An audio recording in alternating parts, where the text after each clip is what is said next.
ಪ್ರಯಾಗ್ರಾಜ್ನಲ್ಲಿ ನಾಪತ್ತೆಯಾಗಿದ್ದಾರೆ ಬೆಳಗಾವಿಯ ಭಕ್ತರನ್ನ ವಾಪಸ್ ಕರೆತರುವುದಕ್ಕೆ ಬೆಳಗಾವಿ ಡಿಸಿ ಪ್ರಯತ್ನಿಸ್ತಾ ಇದ್ದಾರೆ. ಉತ್ತರ ಪ್ರದೇಶದ ಐಎಎಸ್ ಅಧಿಕಾರಿಗಳ ಜೊತೆಗೆ ಸಂಪರ್ಕದಲ್ಲಿದ್ದೀನಿ ಅಂತ ಬೆಳಗಾವಿ ಡಿಸಿ ಪ್ರತಿಕ್ರಿಯೆ ಕೊಟ್ಟಿದ್ದಾರೆ. ಜಿಲ್ಲಾಡಳಿತದಿಂದ ಯಾವುದೇ ಸಹಾಯ ಮಾಡೋದಕ್ಕೂ ನಾವು ಸಿದ್ಧ. ಜನಸಂಖ್ಯೆ ಹೆಚ್ಚಿರುವ ಕಾರಣಕ್ಕೆ ಹುಡುಕೋದು ಕಷ್ಟ ಆಗ್ತಿದೆ. ಇನ್ನು ಟ್ರಾನ್ಸ್ಪೋರ್ಟ್ ಸಮಸ್ಯೆ ಇದ್ರೆ ನಾವೇ ವ್ಯವಸ್ಥೆ ಮಾಡಿಕೊಡ್ತೀವಿ. ಬೆಳಗಾವಿ ಜಿಲ್ಲಾಧಿಕಾರಿ ಮೊಹಮ್ಮದ್ ರೋಷನ್ ಅವರು ಪ್ರತಿಕ್ರಿಯೆ ಕೊಟ್ಟಿದ್ದಾರೆ. ಜನಸಂಖ್ಯೆಯಲ್ಲಿ ಹೆಚ್ಚಾಗಿರೋದ್ರಿಂದ ಅವರನ್ನ ಕಾಂಟ್ಯಾಕ್ಟ್ ಮಾಡೋದು ಅಥವಾ ಹುಡುಕೋದು ಕಷ್ಟ ಆಗ್ತಾ ಇದೆ. ಟ್ರಾನ್ಸ್ಪೋರ್ಟ್ ವ್ಯವಸ್ಥೆ ಬೇಕು ಅಂದ್ರೂ ನಾವು ಮಾಡಿಕೊಡ್ತೀವಿ. ಜೊತೆಗೆ ಅಲ್ಲಿನ ಐಎಎಸ್ ಅಧಿಕಾರಿಗಳ ಜೊತೆ ನಾವು ಸಂಪರ್ಕದಲ್ಲಿದ್ದೀವಿ ಅಂತ, ಅವರನ್ನ ಆದಷ್ಟು ಬೇಗ ಹುಡುಕಿಸ್ಕೊಡ್ತೀವಿ ಅಂತ ಡಿಸಿ ಮೊಹಮ್ಮದ್ ರೋಷನ್ ಅವರು ಪ್ರತಿಕ್ರಿಯೆ ಕೊಟ್ಟಿದ್ದಾರೆ.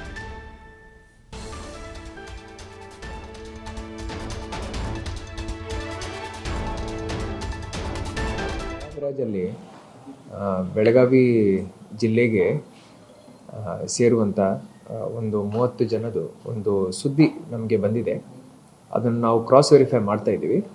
ಇವತ್ತು ಬೆಳಿಗ್ಗೆನೆ ಅವರು ಆ ಟ್ರಾವೆಲ್ ಏಜೆಂಟ್ ಜೊತೆ ಅಲ್ಲಿ ರೀಚ್ ಆದ ನಂತರ ಟ್ರಾವೆಲ್ ಏಜೆಂಟ್ ಜೊತೆ ಇರೋವರು ಮಿಸ್ ಆಗಿದ್ದಾರೆ ಅಂತ ಹೇಳಿದರು. ಬಟ್ ಅದು ಮಿಸ್ಸಿಂಗ್ ಕೇಸ್ ಏನು ಆಗಲಿಲ್ಲ. ಇನ್ನು ಇವತ್ತು ಬೆಳಿಗ್ಗೆ ಆಗಿದೆ. ನಾವು ಯೂಶಲಿ 24 hours ವೆಯ್ಟ್ ಮಾಡ್ತೀವಿ. ಆದರೆ ಇವತ್ತು ಸರಿಸುಮಾರು ಪ್ರಯಾಗ್ರಾಜಲ್ಲಿ ಒಂದು 6 ಕೋಟಿಯಿಂದ 8 ಕೋಟಿ ಜನ ಸೇರೋ ಒಂದು ಪರಿಸ್ಥಿತಿ ಉದ್ಭವ ಆಗುತ್ತದೆ. ಮೌನಿ ಅಮಾವಾಸ್ಯ ಈ ನಿಟ್ಟಿನಲ್ಲಿ ನಾವು ಅಲ್ಲಿ ಜಿಲ್ಲಾಡಳಿತ ಪ್ರಯಾಗ್ರಾಜ್ ಉತ್ತರ ಪ್ರದೇಶ್ ನಮ್ಮ IAS ಅಧಿಕಾರಿಗಳ ಜೊತೆ ಸಂಪರ್ಕದಲ್ಲಿದ್ದೀವಿ. ಹಾಗೂ ಆ ಟ್ರಾವೆಲ್ ಏಜೆಂಟ್ ಸಂಪರ್ಕದಲ್ಲಿ ಇದ್ದೀವಿ. ಜಿಲ್ಲಾಡಳಿತದಿಂದ ಯಾವುದೇ ಅವರಿಗೆ ಸಹಾಯ ಬೇಕಂದ್ರೇನು ನಾವು ಮಾಡಲಿಕ್ಕೆ ಸಿದ್ಧಿದ್ದೀವಿ. ಏನು ತೊಂದರೆ ಇಲ್ಲ. ಸ್ವಲ್ಪ ಅಲ್ಲಿ ಜನಸಂಖ್ಯೆ ಜಾಸ್ತಿ ಇರೋದ್ರಿಂದ ಅವ್ರಿಗೆ ಹುಡ್ಕೋದು ಕಷ್ಟ ಆಗ್ತಾ ಇರ್ಬೋದು. ಆದರೆ ಅಲ್ಲೇ ಇರ್ತಾರೆ, ನನಗೆ ನಂಬಿಕೆ ಇದೆ. ನಾವು ನಮ್ಮ ಪ್ರಯಾಸವನ್ನು ಮಾಡ್ತೀವಿ. ಅವೇರ್ನೆಸ್ ನಾವು ಈಗ ಇಶ್ಯೂ ಮಾಡ್ತೀವಿ. ಆದರೆ ಇವತ್ತೇ ಮೇನ್ ಡೇ ಇರುತ್ತೆ ಮ್ಯಾಕ್ಸಿಮಮ್. ಈ ಒಂದು ಎಕ್ಸ್ಪೀರಿಯನ್ಸಿಂದ ನಾವು ಗೈಡ್ಲೈನ್ಸ್ ಇಶ್ಯೂ ಮಾಡ್ತೀವಿ. ಭಕ್ತಾದಿಗಳಲ್ಲಿ ಹೋಗ್ತಾರೆ. ಪ್ಲಸ್ ರೈಲ್ವೆ ಅಥಾರಿಟೀಸ್ ಜೊತೆನೂ ಇಲ್ಲಿ ಲೋಕಲ್ ನಮ್ಮ ಹುಬ್ಳಿನಲ್ಲಿ DRM ಸಾಹೇಬ್ರು ಇರ್ತಾರೆ, ಡಿವಿಷನಲ್ ರೈಲ್ವೆ ಮ್ಯಾನೇಜರ್ ಅವರು, ಅವ್ರಿಗೂ ನಾವು ಹೇಳ್ತೀವಿ. ಹಾಗೂ KSRTC ಜೊತೆನೂ ಮಾತಾಡ್ಕೊಳ್ತೀವಿ. ಪ್ಲಸ್ ಪ್ರಯಾಗ್ರಾಜ್ನಲ್ಲಿ ಉತ್ತರ ಪ್ರದೇಶನಲ್ಲಿ ಆ ಜಿಲ್ಲೆಯ ಆಡಳಿತ ಅಧಿಕಾರಿಗಳು ಯಾರ್ಯಾರು ಇರ್ತಾರೆ, ಜಿಲ್ಲಾಧಿಕಾರಿಗಳು ಯಾರು ಇರ್ತಾರೆ, ಅವ್ರ ಜೊತೆನೂ ಮಾತಾಡಿಕೊಂಡು ಒಂದು ಅಡ್ವೈಸರಿ ಇಶ್ಯೂ ಮಾಡ್ತೀವಿ. ಸಂಪರ್ಕ ಮಾಡ್ಬೋದಾ? ನಮ್ಮ DC ಕಚೇರಿಗೆ ಡೈರೆಕ್ಟ್ಲಿ ಅವ್ರು ಫೋನ್ ಮಾಡ್ಬೋದು. ಆನ್ಲೈನ್ ನಂಬರ್ ಸಿಗುತ್ತದೆ. ಸೊ ನಾವು ನಮ್ಮ ಶಾಯಶಕ್ತಿ ಪ್ರಯಾಸ ಮಾಡಿ ಹೆಲ್ಪ್ ಮಾಡ್ತೀವಿ. ಪ್ಲಸ್ ಏನಾದರೂ ಟ್ರಾನ್ಸ್ಪೋರ್ಟೇಷನಲ್ಲಿ ಬೇರೆ ಇಶ್ಯೂಸ್ ಏನಾದರೂ ಇದಂದರೆ ನಮಗೆ ಸಂಪರ್ಕ ಮಾಡ್ಬೋದು. ನಾವು ಕೋಆರ್ಡಿನೇಟ್ ಮಾಡ್ಕೊಳ್ತೀವಿ. ಸರಿ, ಮೊಬೈಲ್ ಎಲ್ಲ ಮಿಸ್ಸಿಂಗ್ ಆಗಿದ್ದಾವೆ, ಹಿಂಗಾಗಿ ಸ್ವಲ್ಪ ಅದು ಪ್ಯಾನಿಕ್ ಆಗಿದೆ. No need to panic. ಇಷ್ಟು ದೊಡ್ಡ ಮಟ್ಟದ ಒಂದು ಸಮಾವೇಶ ಇದ್ದಾಗ, ಜನರದು ಸಮಾವೇಶ ಇದ್ದಾಗ 144 ವರ್ಷದಲ್ಲಿ ಇಷ್ಟು ದೊಡ್ಡ ಸಮಾವೇಶ ಪ್ರಯಾಗ್ರಾಜಲ್ಲಿ ಇದೇ ಇರುತ್ತದೆ. ಆ ನಿಟ್ಟಿನಲ್ಲಿ ಸ್ವಲ್ಪ ಇಶ್ಯೂಸ್ ಇರ್ಬೋದು. ಆತಂಕದ ಯಾವುದೇ ಪರಿಸ್ಥಿತಿ ಉದ್ಭವ ಆಗಲ್ಲ. ಏನಾದರೂ ಹಂಗೆ ಅನಿಸ್ತಾ ಇದೆ ಅಂದರೆ ಪ್ಲೀಸ್ ಫೀಲ್ ಫ್ರೀ. ನಮ್ಮ DC ಆಫೀಸಿಗೆ ತಾವು ಸಂಪರ್ಕ ಮಾಡಿ. ನಾವು ನಮ್ಮ ಬ್ಯಾಚ್ಮೇಟ್ಸ್ ಇರ್ತಾರೆ ಅಲ್ಲಿ, ಹಾಗೂ ಬೇರೆ IAS ಆಫೀಸರ್ಸ್, IPS ಆಫೀಸರ್ಸ್ ಇರ್ತಾರೆ, ಅವ್ರ ಜೊತೆ ಮಾತಾಡಿಕೊಂಡು ನಾವು 100% ಹೆಲ್ಪ್ ಮಾಡ್ತೀವಿ. ಕನ್ನಡಿಗರು ಅಲ್ಲಿ ಇದ್ದಾಗ ಯಾವುದೇ ಜಿಲ್ಲೆಯವರು ಇರಲಿ, ನಾವೆಲ್ಲರೂ ಕೋಆರ್ಡಿನೇಟ್ ಮಾಡಿಕೊಂಡು ಸರ್ಕಾರ ವತಿಯಿಂದ ಹಾಗೂ ಎಲ್ಲ ಜಿಲ್ಲೆಗಳ ಜಿಲ್ಲಾಧಿಕಾರಿ ವತಿಯಿಂದ ನಾವೆಲ್ಲರೂ ಹೆಲ್ಪ್ ಮಾಡ್ತೀವಿ. ಪ್ರಯಾಗ್ರಾಜಲ್ಲಿ ಬೆಳಗಾವಿ ಜಿಲ್ಲೆಗೆ ಸೇರುವಂಥ ರವಿವಾರ ದಿವಸ ಹೋಗ್ಯಾರಿ. ಅವ್ರ ಮಾತಾಡಿ ಹೋಗ್ಯಾರಿ ಅವ್ರ ಮನೆ ಒಳಗೆ.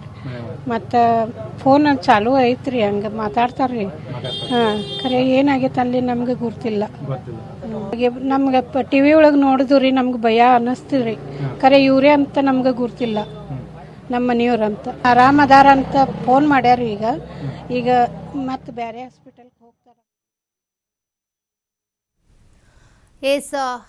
ಮಹಾ ಒಂದು ಕುಂಭ ಮೇಳ ಏನು ಪ್ರಯಾಗ್ರಾಜ್ನಲ್ಲಿ ನಡೀತಾ ಇದೆ, ಅಲ್ಲಿ ಇವತ್ತು ಮೌನಿ ಅಮಾವಾಸ್ಯೆ ಅನ್ನುವಂಥ ಕಾರಣಕ್ಕೆ ಈ ಅಮಾವಾಸ್ಯೆ ದಿನ ಇಲ್ಲಿ ಮಿಂದೆದ್ರೆ ಪಾಪಗಳು ಕಳೀತವೆ, ಮೋಕ್ಷ ಸಿಗುತ್ತೆ, ನಾವೇನೇ ಪಾಪಗಳನ್ನ ಮಾಡಿದ್ರೂ ಕೂಡ ತೊಳೆದು ಹೋಗುತ್ತೆ ಅನ್ನುವಂಥ ಒಂದಷ್ಟು ಪ್ರತೀತಿ ಇದೆ. ಇವತ್ತಿನ ದಿನ ಇಲ್ಲಿ ಮಿಂದೆದ್ರೆ ಒಳ್ಳೆ ಶುಭ ದಿನಗಳು ಮುಂದಿನ ದಿನಗಳಲ್ಲಿ ಬರುತ್ತೆ ಅನ್ನುವಂಥ ಒಂದಷ್ಟು ವಾಡಿಕೆ ಇದೆ. ಹೀಗಾಗಿ ಇಲ್ಲಿ ಬಹಳ ಭಕ್ತರು ನೆರೆದಿದ್ರು. ನಿನ್ನೆ ರಾತ್ರಿ 2 ಗಂಟೆ ಅಷ್ಟೊತ್ತಿಗೆ ಏಕಾಏಕಿಯಾಗಿ ಕೆಲವು ಭಕ್ತರು ಓಡ್ ಹೋದ್ರಂತೆ, ಬ್ಯಾರಿಕೇಡಲ್ಲಿ ಸಿಲುಕಾಕೊಂಡಿದ್ರಂತೆ. ಹೀಗಾಗಿ ಕಾಲು ತುಳಿತ ಆಗ್ಬಿಟ್ಟಿದೆ. ಅನೇಕರು ಗಂಭೀರವಾಗಿ ಗಾಯಗೊಂಡಿದ್ದಾರೆ. ಅವರನ್ನ ಆಸ್ಪತ್ರೆಗೆ ದಾಖಲು ಮಾಡಿ ಚಿಕಿತ್ಸೆ ಕೊಡಿಸಲಾಗ್ತಾ ಇದೆ. ಇನ್ನು ಕೆಲವರು ನಿಧನರಾಗಿದ್ದಾರೆ. 15ಕ್ಕಿಂತ ಹೆಚ್ಚು ಜನರು ನಿಧನರಾಗಿದ್ದಾರೆ ಅನ್ನುವಂಥ ಮಾಹಿತಿ. ಜೊತೆಗೆ ಅಲ್ಲಿನ ಸರ್ಕಾರ ಸರಿಯಾಗಿ ನಿಭಾಯಿಸಿಲ್ಲ ಅಂತ ಕೂಡ ಕೆಲವರು ಆಕ್ರೋಶವನ್ನು ಹೊರ ಹಾಕ್ತಾ ಇದ್ದಾರೆ. ಇನ್ನು ಬೆಳಗಾವಿಯಿಂದ, ನಮ್ಮ ಕರ್ನಾಟಕದ ಬೆಳಗಾವಿಯಿಂದ 30ಕ್ಕೂ ಹೆಚ್ಚು ಭಕ್ತರು ಅಲ್ಲಿಗೆ ಹೋಗಿದ್ದಾರೆ.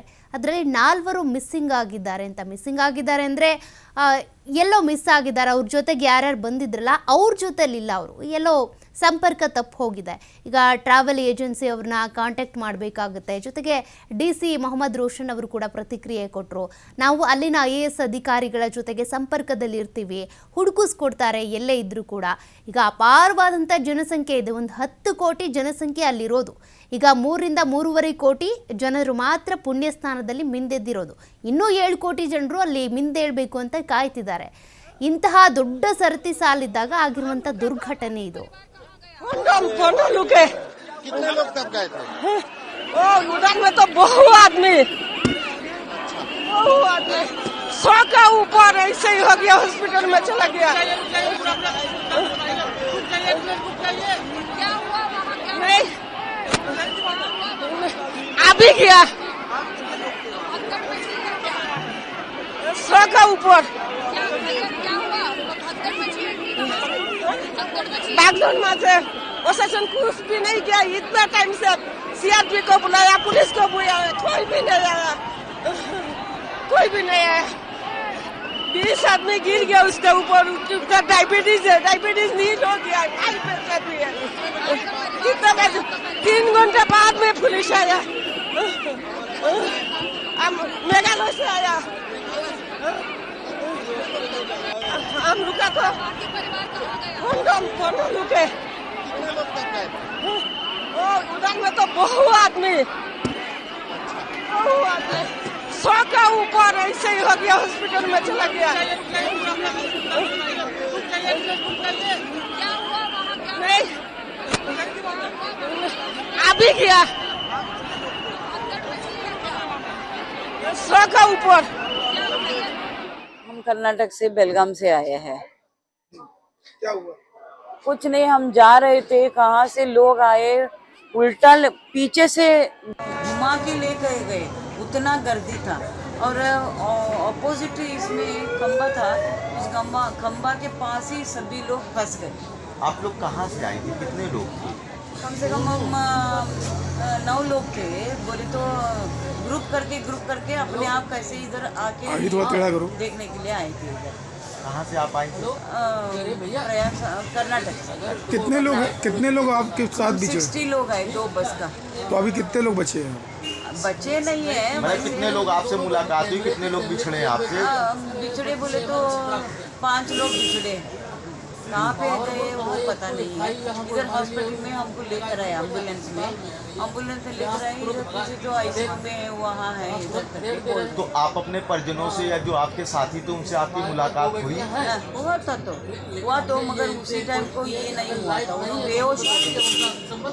अभी उसके बाद आपकी मुलाकात हुई? नहीं मुलाकात बोले तो जब उन्होंने लेकर हमें ही उनको बुलाए ना, उधर सभी लोग। हम कर्नाटक से बेलगाम से आए हैं।